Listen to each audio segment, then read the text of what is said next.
बच्चों, तो आज हम लोग साइंस में चैप्टर नंबर 3 शुरू करते हैं, जो चैप्टर का नाम है मेटल्स एंड नॉन मेटल्स। देखो, आप लोगों को ये ध्यान होगा ना कि नेचर में जितने भी एलिमेंट्स आए हुए हैं ना, उन एलिमेंट्स को जनरली मेटल्स और नॉन मेटल्स में डिवाइड किया जाता है। कुछ एलिमेंट्स सेमी मेटल्स भी होते हैं कि जिनमें मेटल और नॉन मेटल की प्रॉपर्टीज मिक्स होती हैं, लेकिन अभी हमें फिलहाल मेटल्स और नॉन मेटल्स के बारे में पढ़ना है। हम लोग नाम के हिसाब से काफ़ी मेटल और नॉन मेटल जानते हैं कि जैसे कि iron, copper, sodium, gold, silver, ये सब मेटल्स में आते हैं, है कि नहीं। और दूसरा carbon, sulphur, iodine, graphite, chlorine, ये सब जनरली नॉन मेटल्स में आते हैं। ऐसे नाम के हिसाब से चलो हम लोग कुछ जाने भी, लेकिन अगर मेटल और नॉन मेटल में आपको सिंपल डिफरेंस अगर जानना हो तो वो कैसे जान सकते हैं? कि आपके सामने मैं दो चीज सामने रख दूं और आपको पूछूं कि बताओ इसमें से कौन सा मेटल और कौन सा नॉन मेटल है, बिना नाम दिए, कि नाम बताए बिना आपको सीधा कह दूं कि सामने आपके सामने दो चीजें पड़ी हुई हैं, बताओ इसमें से मेटल कौन सा, नॉन मेटल कौन सा, तो वो कैसे पता चलेगा? तो मेटल और नॉन मेटल में जनरल अगर क्लासिफिकेशन करना हो ना, तो वो जनरली पता चलता है उनकी प्रॉपर्टीज से, उनकी फिजिकल प्रॉपर्टीज और केमिकल प्रॉपर्टीज से पता चलता है। आपके सामने कोई दो चीज रख दें तो उनकी अगर आपको फिजिकल और केमिकल प्रॉपर्टीज पता हो ना, तो आप लोग उसमें क्लासिफाई कर सकते हो कि इसमें से कौन सा मेटल और कौन सा नॉन मेटल है। तो इसलिए हम लोग सबसे पहले इस मेटल नॉन मेटल की फिजिकल और केमिकल प्रॉपर्टीज देखेंगे। सबसे पहले मेटल नॉन मेटल की फिजिकल प्रॉपर्टीज समझे कि फिजिकल प्रॉपर्टी मतलब क्या, कि कोई भी मेटल या नॉन मेटल बाहर से दिखने में कैसे हैं। ठीक है, ये फिजिकल प्रॉपर्टी उनकी कहलाए ना, कि उनका स्ट्रक्चर वगैरह कैसा है, उससे फिजिकल प्रॉपर्टी पता चलती है। जबकि मेटल नॉन मेटल दूसरे ऑब्जेक्ट के साथ या तो दूसरे मेटल या नॉन मेटल के साथ कैसे रिएक्शन करता है, तो वो उसकी केमिकल प्रॉपर्टी कहलाती है, कि वो दूसरे केमिकल्स के साथ कैसे रिएक्शन करता है। जबकि वो सिर्फ बाहर से दिखने में कैसा है, उसका जो है वो स्ट्रक्चर कैसा है, या उसकी कोई दूसरी क्वालिटीज़ कैसी हैं, तो ये उनकी फिजिकल प्रॉपर्टीज़ में आती है। अब आपकी टेक्स्ट बुक में है ना, physical property metal non metal की अलग अलग दी गई है, छोटे छोटे एग्जाम्पल्स के साथ है। मैंने यहाँ पर जो है वो डायरेक्टली उसका क्लासिफिकेशन करके रखा है, मेटल और नॉन मेटल साथ में ही समझा रहा हूँ, उनकी फिजिकल प्रॉपर्टीज़ का एक डिफरेंस की तरह ही जैसे देखते हैं हम लोग। तो ध्यान से समझते जाना, आपके टेक्स्ट बुक में वो सब दिया हुआ है, मैं आपको ये डायरेक्टली और एग्जाम्पल वही समझा रहा हूँ, लेकिन डायरेक्टली बता रहा हूँ, तो ध्यान से सुनना। कि जैसे फिजिकल प्रॉपर्टी में मेटल और नॉन मेटल की पहली प्रॉपर्टी आती है, तो वो आता है उसका फिजिकल स्टेट। जैसे यहाँ पे लिखा हुआ ना कि सबसे पहली प्रॉपर्टी आती है फिजिकल स्टेट। तो फिजिकल स्टेट मतलब कि वो जनरली दिखने में कैसे होते हैं या कौन से फॉर्म में मिलते हैं, मेटल या नॉन मेटल, कि जिनमें सॉलिड, लिक्विड और गैस, ये फिजिकल स्टेट कहलाते हैं ना। तो मेटल्स के बारे में ये कहा जाता है कि मेटल जनरली सॉलिड होते हैं। मेटल जनरली कैसे होते हैं, तो वो सॉलिड होते हैं, कि सिर्फ सिर्फ दो को छोड़कर बाकी के सभी मेटल्स जनरली सॉलिड हैं। कि कौन से दो, तो एक्सेप्ट मर्क्यूरी एंड गैलियम, ये नाम याद रखना है बेटा। मेटल्स जो होते हैं ना, वो जनरली सभी मेटल्स आपको सॉलिड फॉर्म में ही मिलते हैं नेचर में से। नॉर्मल रूम टेम्परेचर पे, मतलब नॉर्मल टेम्परेचर में वो सॉलिड ही होते हैं। फिर अगर टेम्परेचर बढ़ा दो, उसे गर्म करो, तो वो तो कोई भी चीज़ सॉलिड से लिक्विड में हो जाएगी ना। लेकिन जनरली मेटल से सब सॉलिड फॉर्म में ही मिलते हैं, सिर्फ दो ही मेटल हैं जो लिक्विड फॉर्म में मिलते हैं। कौन से दो मेटल, तो मर्क्यूरी एंड गैलियम। पता है ना मर्क्यूरी के बारे में, जो थर्मोमीटर में यूज होता है, और गैलियम का यूज भी इसी तरह से ही होता है। तो ये दो ही हैं मेटल जो सिर्फ लिक्विड फॉर्म में मिलते हैं, बाकी सभी मेटल जनरली सॉलिड में होते हैं। तो और नॉन मेटल की अगर बात करो ना, तो नॉन मेटल जो है वो जनरली सॉलिड में या तो गैस फॉर्म में मिलते हैं। Non metals are generally exist as solid and gaseous. सिर्फ एक ब्रोमाइन है जो आपको जनरली लिक्विड में मिलेगा।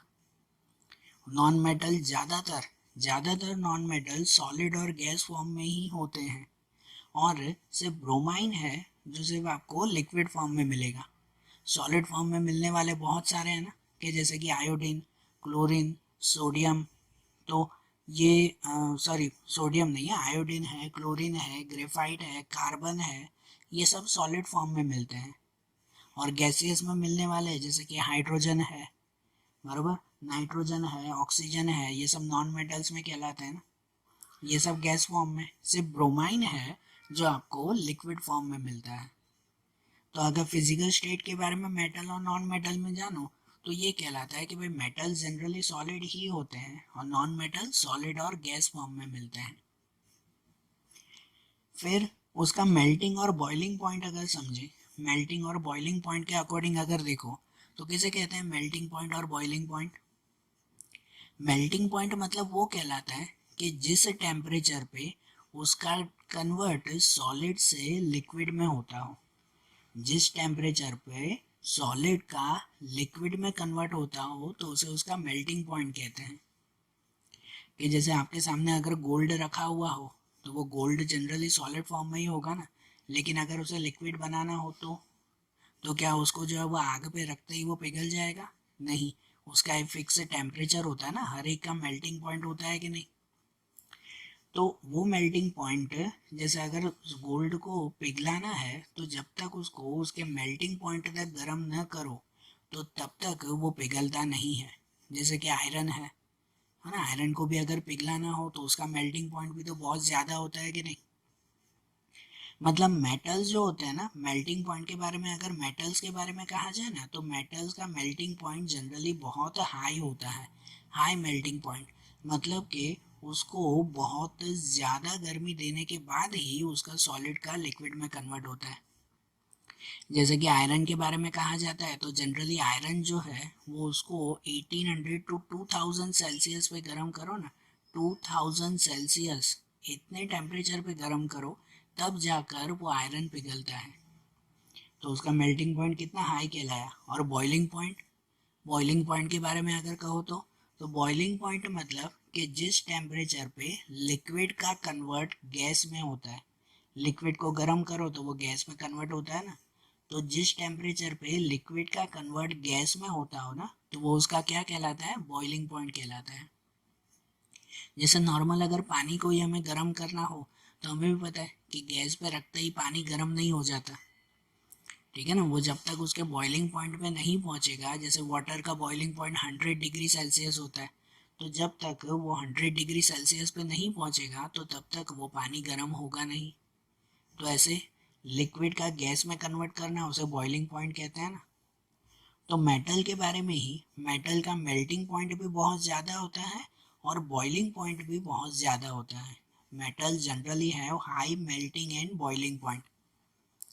मेल्टिंग और बॉइलिंग पॉइंट दोनों ज़्यादा होते हैं, सिर्फ सिर्फ ये दो को छोड़कर, कि सिर्फ गैलियम और कैसियम, गैलियम एंड कैसियम वो ऐसे मेटल हैं जिनका मेल्टिंग एंड बॉइलिंग पॉइंट लो है, मतलब उसको थोड़ा सा ही गर्म करने पर वो पिघल जाते हैं, ठीक है।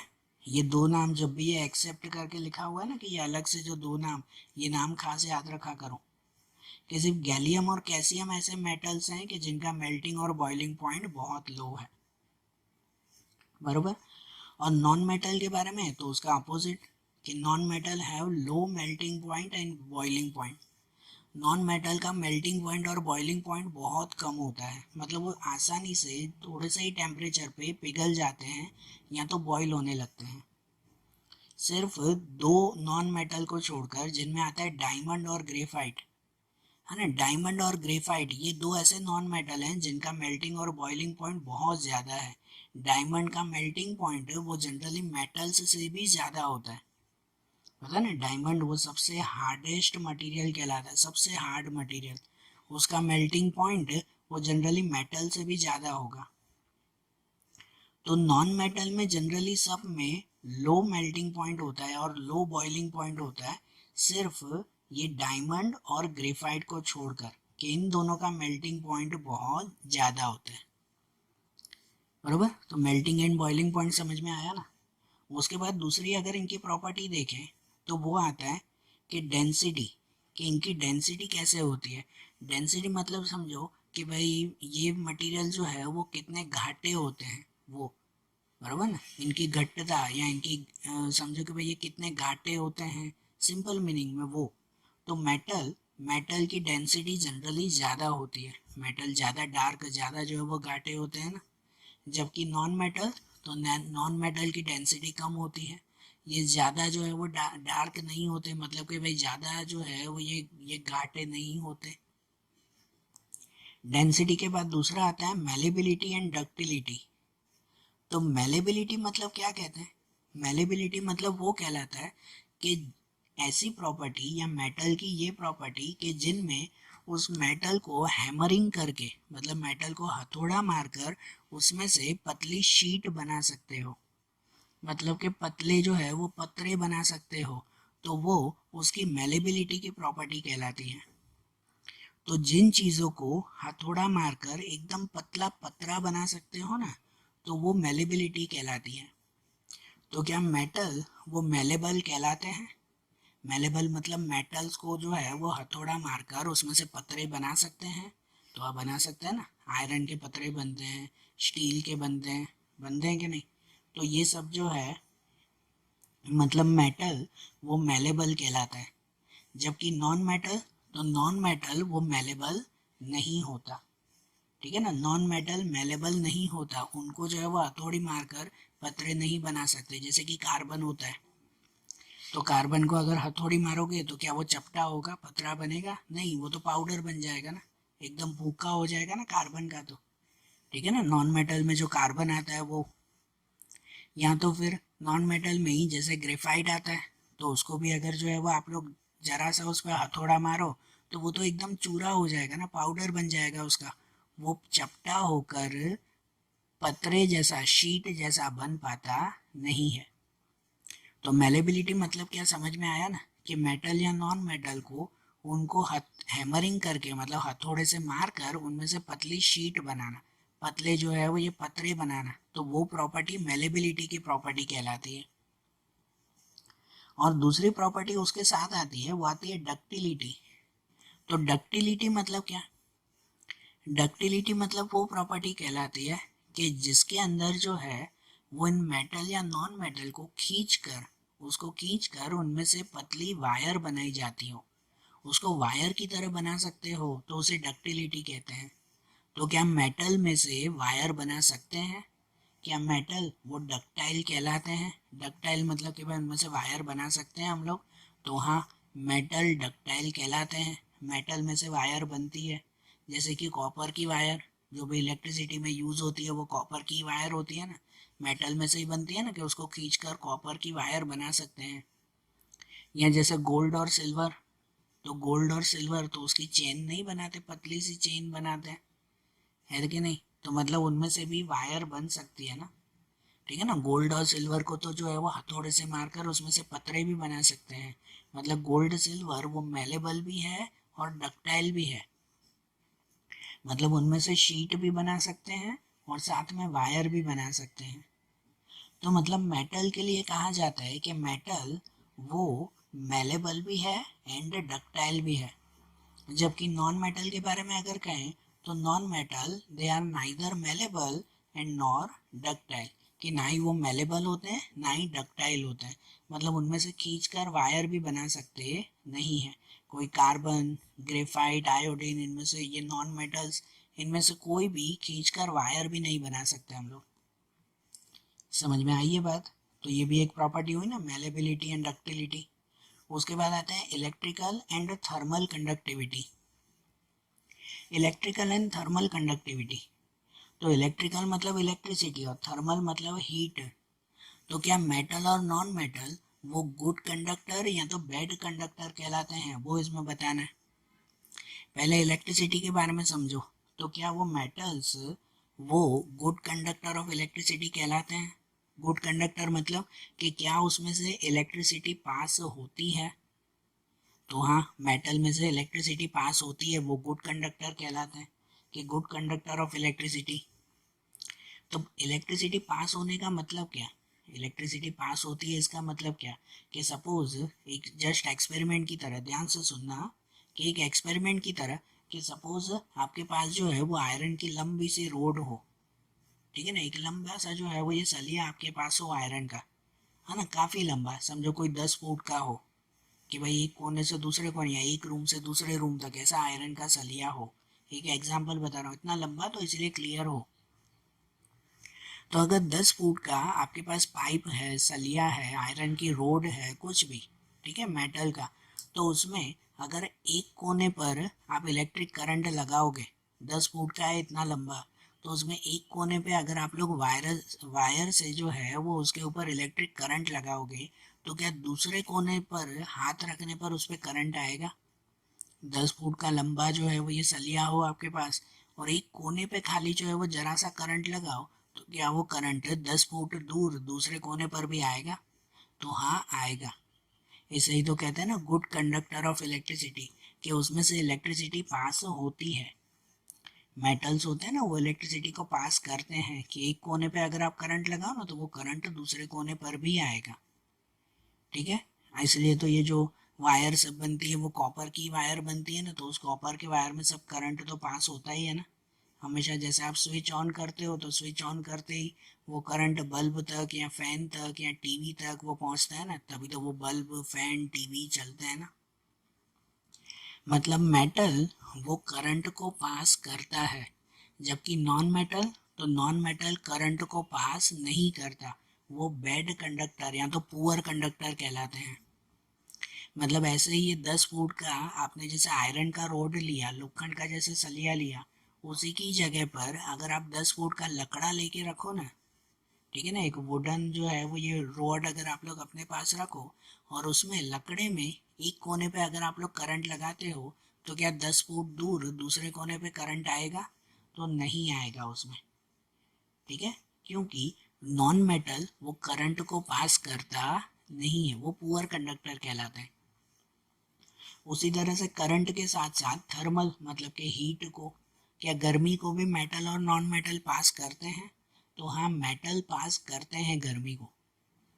यही जैसे 10 फुट का लोखंड का लकड़ा हो ना, तो उसमें जैसे करंट पास किया ना, वैसे ही इस लोखंड के लकड़े को, 10 फुट के लकड़े को अगर आप एक कॉर्नर पे, जो एक कोना होगा उसका, उस एक कोने पे अगर आप उसे गर्म करना शुरू करो ना, नीचे आग रख दो और उसे गर्म करना शुरू करो, तो कुछ ही देर में उसके दूसरे कोने तक पूरा ही 10 फुट का लकड़ा गर्म हो जाएगा। खाली एक कोने पे अगर गर्म करने रखो ना तो वो पूरा का पूरा गर्म हो जाएगा। क्यों? क्योंकि उनमें से हीट पास होती है। दे आर गुड कंडक्टर, बराबर ना, उनमें से अच्छी तरह से हीट पास होती है। जबकि जबकि अगर कोई नॉन मेटल हो ना, मतलब अगर दूसरा कोई कार्बन का या तो कोई अगर क्या कह सकते हैं कि ऐसे लकड़ा ही अगर रखा जाए, तो उसके एक कोने को गर्म करोगे ना तो उसके दूसरे कोने तक वो लकड़ा गर्म होता नहीं है, क्योंकि लकड़े में से ये हीट, ये गर्मी पास नहीं होती। आप लोग जैसे किचन में खाना बनाते हो, तो खाना बनाते वक्त भी देखा होगा कि कोई भी बर्तन जब रखते हैं ना खाना बनाने के लिए, है ना, बड़ी सी जो है वो तपेली अगर आपने उसके ऊपर रखी है, तो आग तो खाली नीचे ही होती है ना, तपेली के नीचे ही खाली आग रखती है ना वो स्टोव में, लेकिन फिर भी तपेली के ऊपर का कॉर्नर भी गर्म हो जाता है। उठाते वक्त कपड़े से उठाना पड़ता है कि नहीं? ऊपर तक वो तपेली गर्म हो जाती है कि नहीं? क्यों ऐसा? कि आग तो मैंने खाली नीचे ही रखी है, कि खाली वो स्टोव में नीचे ही आग रहती है, तो ऊपर का कोना क्यों गर्म हो जाता है? क्योंकि मेटल वो हीट को पास करते हैं, they are good conductor of heat. तो मतलब इलेक्ट्रिसिटी और थर्मल हीट दोनों के बारे में कहें ना, तो मेटल में ऐसा कहा जाएगा कि metal are good conductor of heat and electricity, कि दे आर गुड कंडक्टर। और नॉन मेटल में अगर बात करें, तो नॉन मेटल में they are generally poor conductor of heat and electricity, कि वो पुअर कंडक्टर कहलाते हैं, उसमें से हीट और इलेक्ट्रिसिटी नहीं पास होती, एक्सेप्ट सिर्फ एक चीज में, वो है ग्रेफाइट। नॉन मेटल में सिर्फ ग्रेफाइट ही ऐसा है कि जो हीट और इलेक्ट्रिसिटी को पास करता है। ग्रेफाइट कहाँ यूज होता है पता है? जनरली ग्रेफाइट यूज होता है जिनसे आपकी पेंसिल बनती है। पेंसिल के अंदर की जो ब्लैक कलर की लीड होती है ना, बराबर ना, जिससे आप लिखते हो, तो वो ग्रेफाइट की बनी हुई होती है। या तो फिर आपकी घर पे कोई भी जो है वो टीवी का रिमोट या कुछ होगा, तो उसमें जो बैटरी डलती है, उसमें जो सेल डलते हैं, तो वो रिमोट की जो बैटरी होती है ना, वो सेल, वो इनसे बनते हैं, ग्रेफाइट से। तो वो ग्रेफाइट इलेक्ट्रिसिटी को पास करता है ना, वो करंट को पास करता है। तो नॉन मेटल में सभी पुअर कंडक्टर होते हैं, वो करंट या हीट को पास नहीं करते, सिर्फ ग्रेफाइट पास करता है। ये ग्रेफाइट का नाम याद रखना, कितनी बार एग्जाम में आता है आपको। अब इसके बाद इनकी दूसरी प्रॉपर्टी देखें तो वो दूसरी प्रॉपर्टी आती है लस्टर। लस्टर मतलब क्या? तो लस्टर मतलब कहते हैं कि भाई शाइनीनेस, कि भाई चमक कहते हैं वो। आप लोगों ने सैंड पेपर देखा है ना? हाँ, देखा होगा या शायद यूज़ किया होगा। सैंड पेपर आता है कि नहीं? क्यों नहीं, वो जब भी कहीं वो क्या कहते हैं कलर वगैरह अगर करते हैं ना दीवार पे, तो वो दीवार को घिसने के लिए एक तरह के पेपर का यूज़ करते हैं, वो सैंड पेपर। या तो फर्नीचर बनाते वक्त, दूसरी चीज़ें बनाते वक्त वो उस सरफेस को घिसने के लिए ये सैंड पेपर यूज़ होता है। तो जस्ट एग्जाम्पल या एक्सपेरिमेंट की तरह अगर आप समझो कि देखो आपके सामने जो है वो दो ऑब्जेक्ट रख दिए गए और पता करना हो कि भाई उनमें से कौन सा मेटल और कौन सा नॉन मेटल है, तो लस्टर के थ्रू, उसकी शाइनिंग के थ्रू हम लोग पहचान सकते हैं कि उन दोनों को है ना थोड़ा सा सैंड पेपर से घिसा करो। सैंड पेपर जो आता है उससे जो है वो थोड़ा सा घिस लो उसे। तो जरा सा रब करने पर, जरा सा घिसने पर, कि अगर उसमें से शाइनिंग मटेरियल लगे ना आपको कि भाई ये थोड़ा सा चमकदार लग रहा है, तो मतलब वो मेटल है।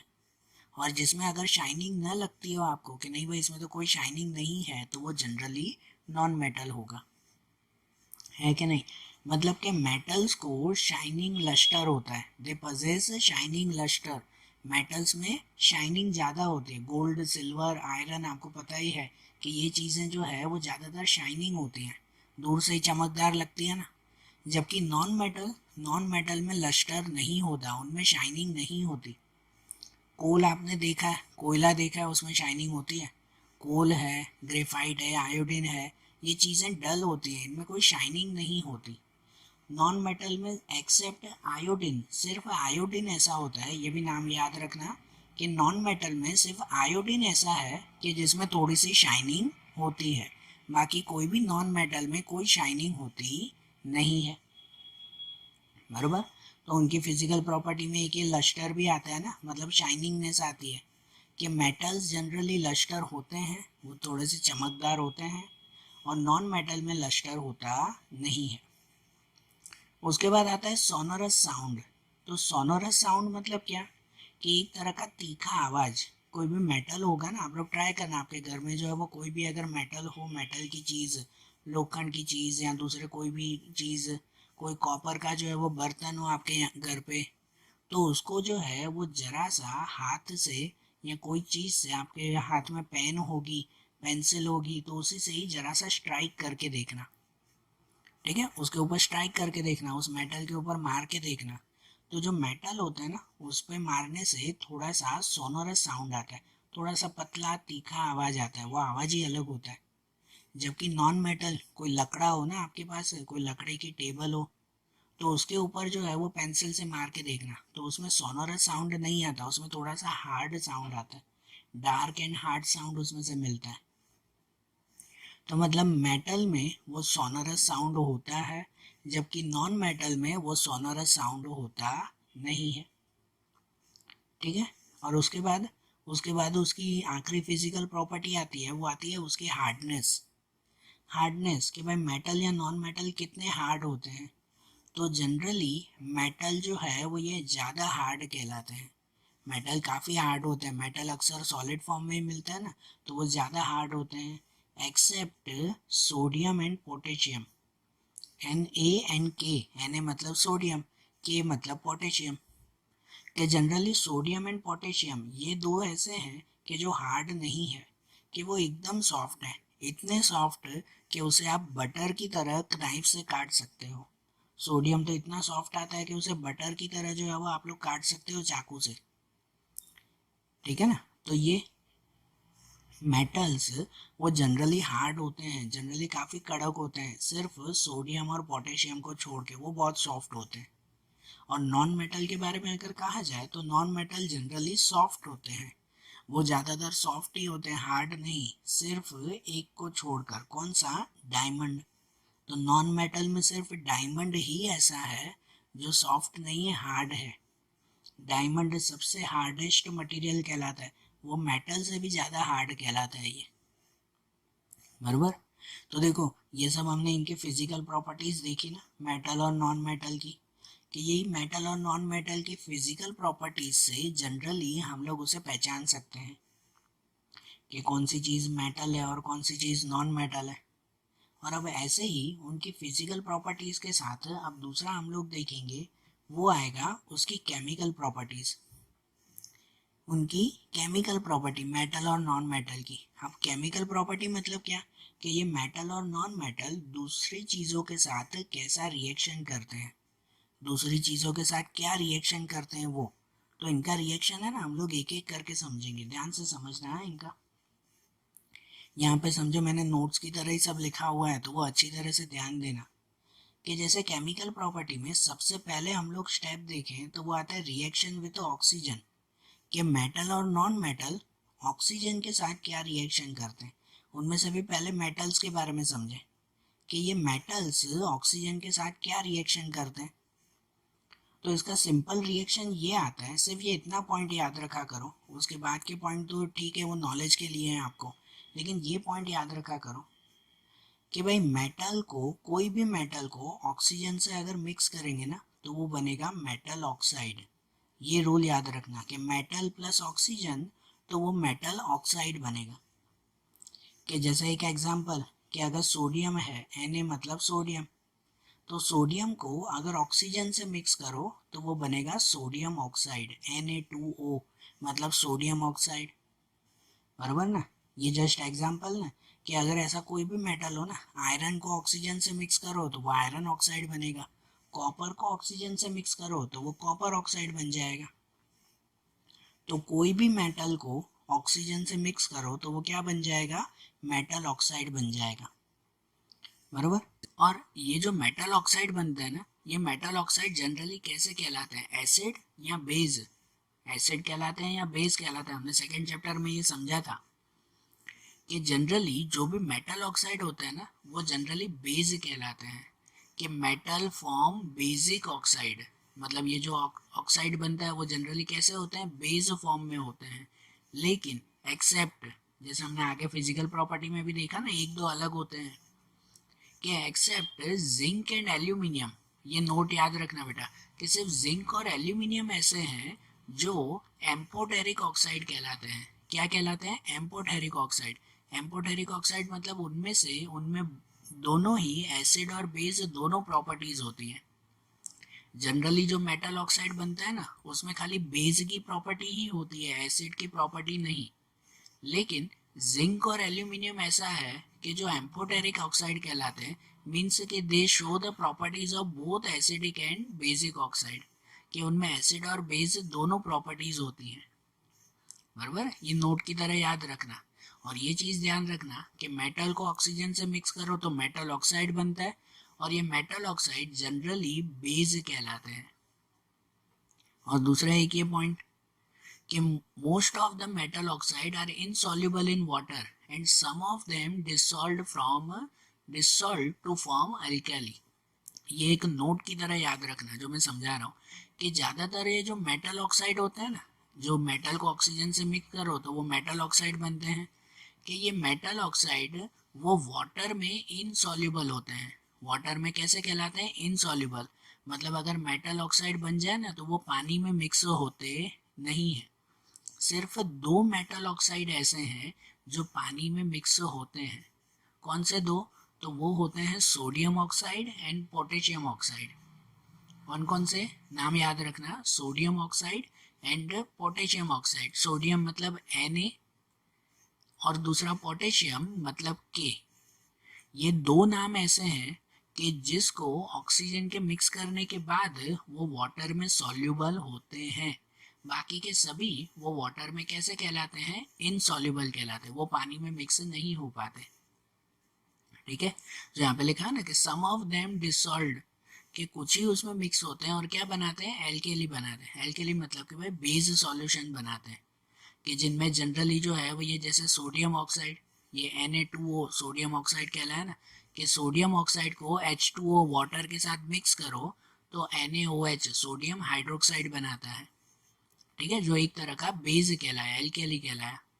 और उसी तरह से पोटेशियम, पोटेशियम उसका लिखा नहीं हुआ है, पोटेशियम के कहलाया, कि पोटेशियम ऑक्साइड को वाटर से मिक्स करो तो वो भी पोटेशियम हाइड्रोक्साइड बनाएगा, बराबर। तो ये भी एक नोट की तरह याद रखना कि जनरली जो ये मेटल को ऑक्सीजन में मिक्स करके मेटल ऑक्साइड बनता है ना, तो वो मेटल ऑक्साइड फिर पानी में मिक्स नहीं हो पाते, सिर्फ सोडियम और पोटेशियम ही पानी में मिक्स हो पाते हैं और कोई नहीं, ठीक है।